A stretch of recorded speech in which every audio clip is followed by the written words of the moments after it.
Abdoulaye Cissé la ñuy dalal le tout jeune doyen ci plateau bi Abdoulaye maa ngi lay nuyu di la jox sa wàccuwaay di am mbégte di jàkkaarloo yow saa su ne ci Infos Matin talaata bu jot. yaa namoon naa la lool. xaw naa gëj nag wax dëgg. maa la raw laay. que ñu fee tombé suñu xel dem ci Adja Naata bien entendu. bien sûr voilà ñu ngi koy xalaat bu baax. di ko masaw di ko defal. am plaisir retrouver la compagnie joyeuse. le grand Bourba est là. non. c'est dëgg may borom médaille bi de. ñun suñu doom yi lañ yónnee woon ñoom seen parents yi lañ dajeel comme on dit waaw. am na ñoo xam ne seen i nijaay ak seen i papa lañ dajeel waaye c'est ça l'Afrique. c'est scandale. ah Congolais 16 ans. barbe moustache. c'est ça l'Afrique. ça c'est bien. non xam naa dañoo yéex a dugg école rek. on va considérer que dañoo yéex a dugg école. mën naa nekk aussi waaw c'est ça. ils sont devenus la risée du monde. ah waaw c'est ça ay voilà ñu def jàngat bi taxaw seetlu bi foog naa le statu quo bi am foofu ca Mali Chérif. waaw Mali fi mu toll moom gët yëpp ñu ngi ko teg bët ndax semaine passée gis nañ France dogal bi Emmanuel Macron jël ne ñoom ñi nga xamante ni kon ñoo nekkoon waa France rawatina soldats yi di opération Barkhane dañ fay quitter ak Takuba ak seen partenaires yi dégg nañ li ci président en exercice bu Union africaine Macky Sall wax fan la Mali toll fi mu toll nii Ablaye. xam nga on va pas faire comme si il ne se passe rien tey comme statu quo moom la ñuy wax moom la ñu bàkkee jàngat bi. mais li xew sur le terrain àjjuma par exemple am na incident yu métti yoo xam ne 8 soldats maliens ñàkk nañu seen bakkan ci opération militaire boo xam ne def nañu ko contre des groupes supposés terroristes yoo xam ne dañu doon fitnaal askan opération boo xam ne armée malienne def na ko contre ñoom 8 soldats maliens dee ci ñu ne neutraliser nañ près de 57 éléments terroristes. xam nga loolu ça veut dire que am na lu fay xew sur le plan sécuritaire bi nga xam ne yëpp moo lal la crise malienne. parce que li ko lal yëpp mooy naka la président yi fa succédé wu depuis Amadou Toumani Touré lu ko jiitu ba Ibrahima Boubacar Keïta ba ñi ko daaneel li ñu jëloon prétexte mooy réglé wuñu la question sécuritaire au Mali. donc pendant que ñu nekk ci crise bii nga xam ne ni moom moo fi nekk moo xam crise CEDEAO la moo xam le psychodrame entre France ak Mali moo xam leneen yeneen force militaire ou paramilitaire yu fa nekk sur le terrain les choses continuent te loolu dafa mel ni diplomatie bi tey da xaw na ko peut-être ignorer wala boog fàtte nañu ko jàll nañu ci leneen au gré des actualités ainsi de suite mais sur le terrain tey c'est prégnant pour ñu régler problème mu sécurité wala insécurité bi nga xam ne nii moom moo am Mali loolu moo fa nekk tey ci jamono jooju aussi Mali problème mu frontières yi nga xam ne nii teg nañu ko mu ngi tàmbalee feeñ aussi bien sur dund gi ñu koy muñ nag mais sur le plan système bancaire ak yooyu mën naa bañ a yàgg ci nu ñu koy tàmbalee di yëg ci seen bopp te loolu mënuñu koo seetaan lu continuer lu yàgg. gis nañ ay avocats yu jóg ngir dem ci nga xamante ni mooy UEMOA ngir kalaame fa ay avocats yoo xamante ni yaa bâtonnier ordre des avocats bu Mali ak yeneen kilifa yoo xamante ni gouvernement moo leen engagé ngir ñu contester dogal bi rawatina ni leen xojee ci wàllu koom. xam nga problème économique la mais la solution elle est politique problème économique la mais la solution elle sera politique forcément parce que gis nga chef d'État yi bu ñu décider ne dañu koy def xam nga fii suñu institution yi ni muy doxee gis nga fii cour de justice de la CEDEAO daf daan dogal président yi ñoom ku ci nekk ci ñoom am nga un passé boo xam ne respecté aux décisions de justice donc su président yi décider à travers seen comité des chefs d'État bu CEDEAO teg ay sanctions gëw ma ni benn institution judiciaire moo koy teggi donc il est préférable ñu wut solution politique bi mooy xam ni sanctions yu ñu teg Mali mënu la continuer Mali ci boppam mënu la wéy ci entêtement bi nga xam ne nii moom la nekkee pour bañ a xëy na jegele position yi nga xam ne moom la CEDEAO bëgg ak ñoom ñu wax leneen yokk nañ ci xar mi karaw parce que Mali tey fi mu nekk jël dogal approuvé ko par ay député ñu approuvé charte transition bi nga xam ne ñoom jàpp nañu ni ci 5 ans yi la ñu jëm xam nga loolu moo indi statu quo bi parce que li nga xam ne nii moom la ñu doon wut ñee di wut pour ñu jege ñoom farf presque xataraayu nañ mais loolu yi ko waral yëpp mooy seen diggante ak France ni mu dëgëree li laxasu ci crise bi yëpp finalement ku nekk day fi taxu boobu moom moo warul ci crise bu ni mel parce que liy metti ci askan wi lay delluwaat. donc au-delà de Mali CEDEAO Mali UEMOA il y a aussi Bamako Paris. mais dafa mel ni sax crise bi dañu ko sous-traité finalement diggante France ak Mali moom ngay gën a dégg léegi waa CEDEAO ñoom. pratiquement buñ ci génnewul seen loxo it. xëy na c'est relégué au second plan. mais tey crise bi dafa mel ni mais conséquences yi mooy. ñu nekk ci wàllu diplomatie di lijjanti problème diplomatique bi.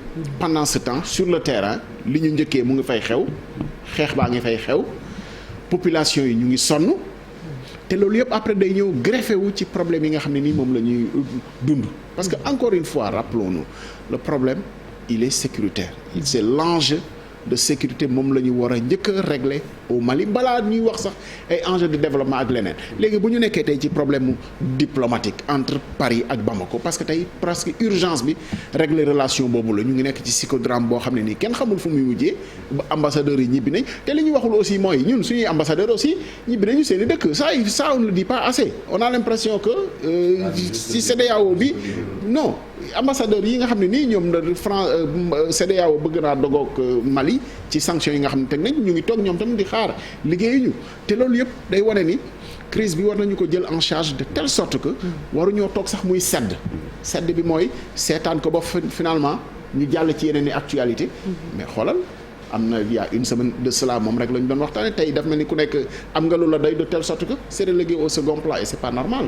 alors Abdoulaye yaa ngi koy wax l'enjeu il est sécuritaire tamit surtout tey stratégie bi itam bokk na ci point de discorde entre communauté internationale si j'ose l'appeler ainsi ak waa Mali dañoo bëgg négocier en tout cas ñu ngi xalaat nu ñuy def ba négocier ak djihadistes yi tout le contraire des autres dañuy estimer ne dañoo war a dal seen kaw xeex bi dafa war a métti ak ñoom y a pas de négociation justement bu négociation yi ubbeekoo est-ce que loolu aussi c'est pas un risque pour gën a yàq en tout cas sécurité bi foofu ci zone boobu. xam nga principe bi état yi di doxee mooy du ñu négocier ak groupe terroriste booy négocier ak moom aussi mënoo ko fësal c'est-à-dire mënoo fësal nii damay négocier ak ñi nga xam ne nii loolu stratégie diplomatiquement baaxul di négocier ak ay groupe terroriste ñi wax ni duñu négocier sax dañuy négocier ci suuf mais fësal ko moo baaxul. deuxièmement tey ci li nga xam ne ni noonu la Mali nekk ba li ñu njëkk a wax ci suñu kàddu bu njëkk xeex baa ngi am guerre baa ngi am mais armée bu Mali bu fekkoon ni mën na koo régler kon nekkuñu fii nañ waxante dëgg. su fekkoon ni mën nañoo régler problème sécuritaire bi nga xam ni moom moo fa posé wu mais kon duñu yegg si fii parce que aussi il faut pas que ñuy fàtte mooy fàtte 2011 bi nga xam ne nii France mu ngi ñëw di gàttandu force terroriste yi nga xam ne ñu ngi doon bëgg a nangu pays réew ma jamono boobu xëy na amuñu woon lu ñu leen gàttandoo ñu ngay fàttaliku président François Hollande amoon na Mali ay turandoo mayoon nañ ko fa ay giléem mayoon nañ ko fa nangam parce que jàppoon nañ ni moo leen sauvé loolu yëpp waruñu koo sakk jëf maintenant état bu ñuy négocier ku nekk da ngay défendre say intérêt reprocher sax à l'Occident ni ay intérêt moo ko fi indi loolu ñun tey génération yi nga xam ne ñoo nekk pour war nañ ko dépasser génération yi fi nekk ñoom ñoo war a fexe préserver liy intérêt Afrique ak pays bu mu mën di doon parce que aussi jóge ci France dem ci Russie pour ne comme que ay intérêt la fi nekkoon Russie boo yaakaaree ni ñëwul ay intérêt yaa ngi nax sa bopp. c'est vrai que France 2013 ñëw na sauver Mali ci wàllu nga xamante ni mooy avancé jihaad si jóge nord jëm Bamako mais ñoom it dañ naan problème bi France ak indi ndax buñ songutoon Libye en 2011 ba armes yi nekk ci Sahel duñ yegg si foofu. lu ñu mën a nangu la lu ñu mën a dégg la.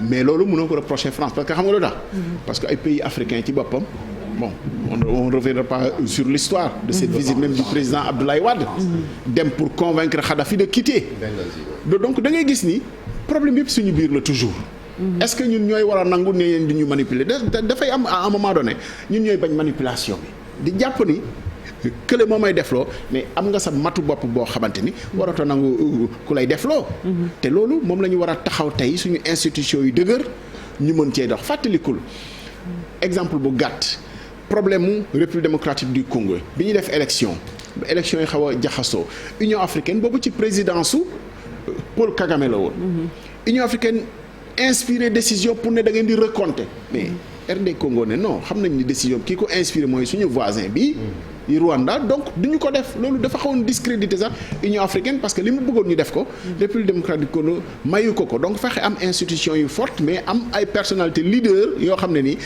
dinañu dépasser nag léegi ay diw mooy ñuy manipuler wala diw mooy tabb président wala diw moo fexe ba ñu jëlee fi loolu war nañ ko dépasser léegi quand même.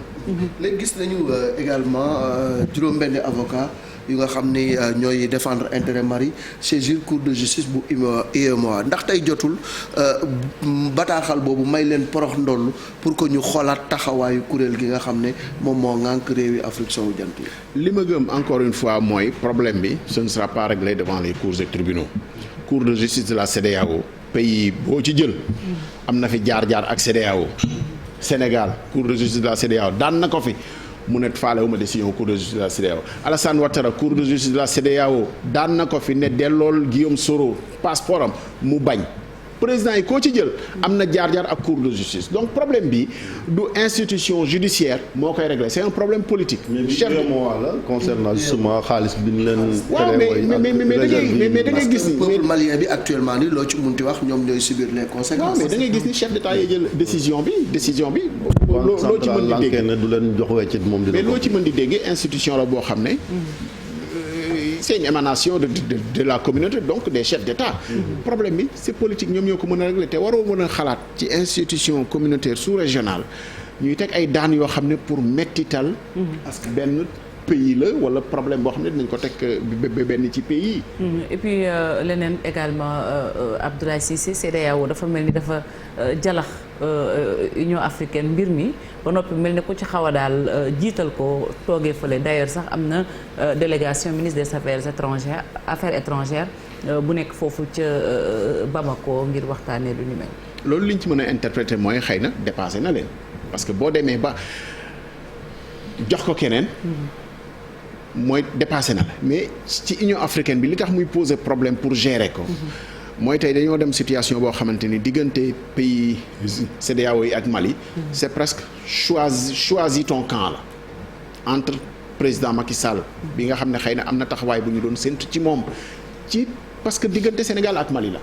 président diggante taxawaay boobu xëy na moom la Alassane Ouattara wane ci crise Burkina Faso parce que même crise la. mais dogal yi bokkul benn te dégg nañu président Alassane Ouattara muy wax ni on ne doit pas prendre des décisions qui vont fatiguer les peuples loolu est-ce que bu ñu ko doxee woon ci Mali dinañ jël décision bu ni mel tey suspendre ko ci institution yi c'est une chose tëj frontières yi ak sanctions économiques yi nga xam ne teg nañ ko ci Mali du moom lañ teg ci kaw Burkina Faso maintenant sous-traité ko Union africaine en sachant que président Union africaine bi président Macky Sall la lu ñu ca def Bamako li mu koy gisee mooy président Union africaine bi diw la te loolu dafay rejoindre exemple bi ñu joxe sànq ci bi ñuy régler le problème de la crise en République démocratique du Congo mu tombé ci présidence su Paul Kagame décision bu ñu jël dañuy yaakaar ni moo ko inspiré kon tey mais président Macky Sall am na ci position quand même boo xam ne ni c'est assez responsable parce que li mu gis mooy force militaire yi nga xam ne nii ñoom ñoo fi nekk muy Barkhane ak yeneen te tey Dogo ak Mali ba na ñu jóge fi moom gis na ni tollooguñu fi force militaire yooyu di jógee mais li ko waral mooy du question ñu continuer nooteel wala continuer di installer ay base ak yooyu pour ànd la xeexandoo terrorisme loolu nag dañuy définiraat le cadre mu bañoon ay forces d'occupation mais ku lay ñëw jàppale xeex terrorisme mais loolu sotti ci ak def ci la.